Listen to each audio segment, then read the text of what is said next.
There are some people in the world who fight an unseen battle within themselves 24/7 with a big smile on their face. They never cry, they never crip, they never whine. I call such people warriors because these people know the art of living life, and they're way better than those people who just exist in the world. 6.5 years back, I met a car accident. I was traveling from Balochistan to my hometown, Rahimia Khan. The driver slept, and the car fell in the ditch. As a result of that incident, I sustained multiple injuries. The list is a bit long, don't get scared. Radius of right arm were fractured. Shoulder bone and collarbone were fractured. Lungs and liver were badly injured. The whole rib cage was fractured. But the injury that changed my life and my personality completely was the spinal cord injury. 3 vertebrae of my backbone were completely crushed. It took us an hour or so to find an ambulance in Balochistan.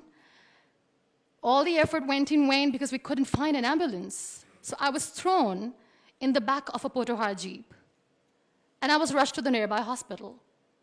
In that Jeep, I realized that half of the body was fractured and half was paralyzed. We were rushed to the nearby hospital. There we came to know there was no first aid. I was kicked out.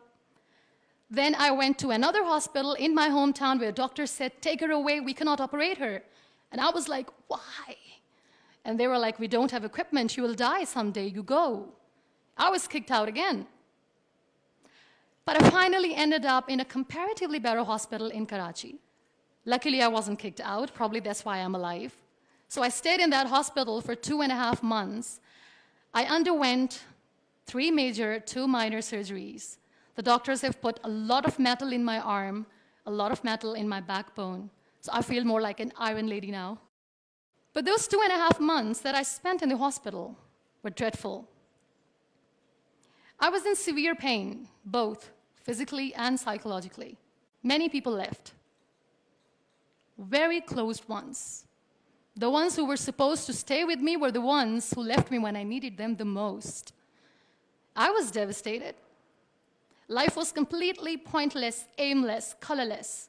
I was tired of wearing the white scrubs, looking at the white walls, doing nothing, sitting idle. I really didn't want to live.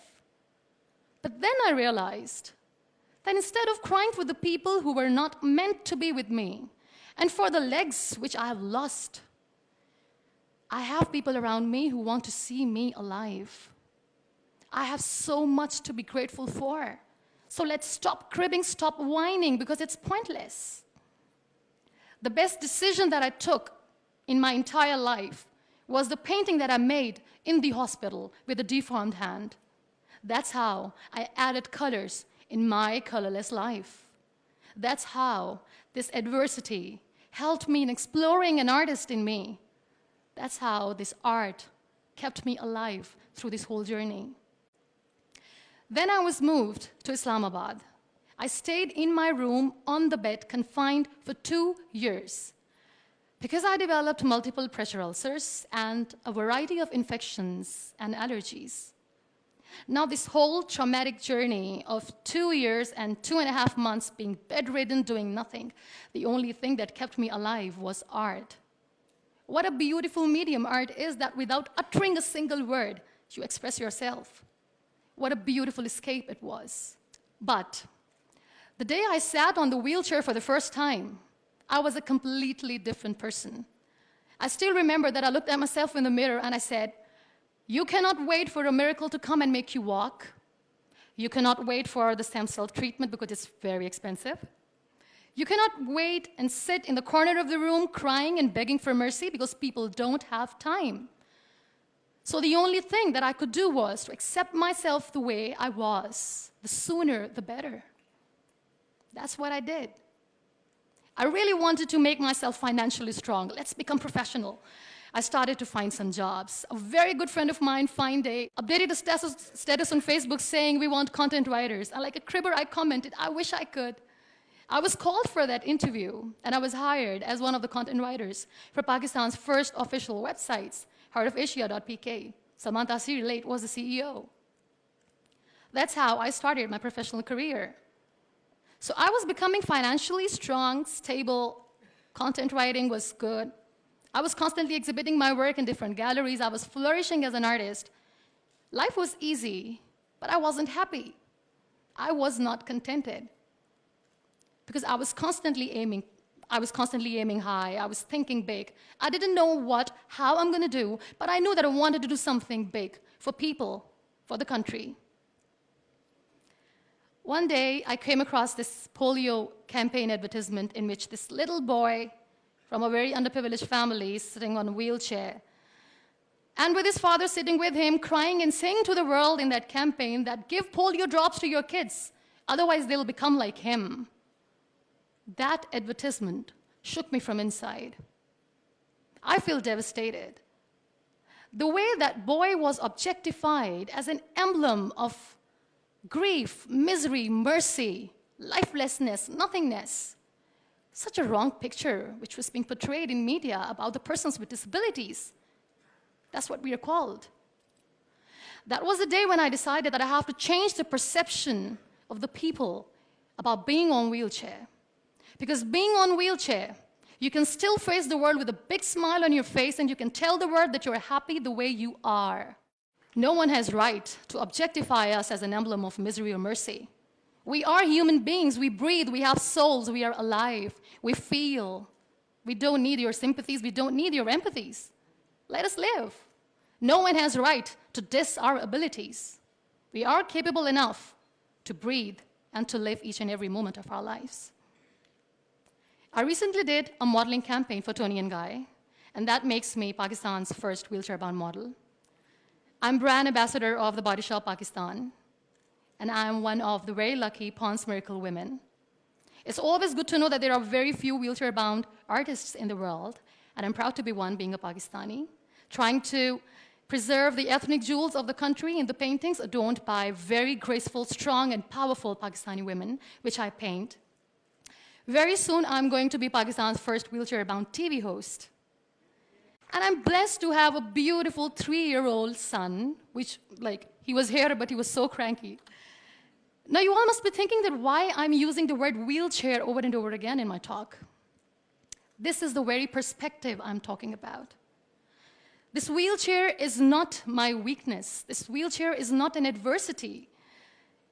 This is my strength because the kind of attention that I get when I go anywhere is priceless. Everyone loves to be in the limelight. I have started enjoying to be in the limelight too. This is the very perspective I'm talking about.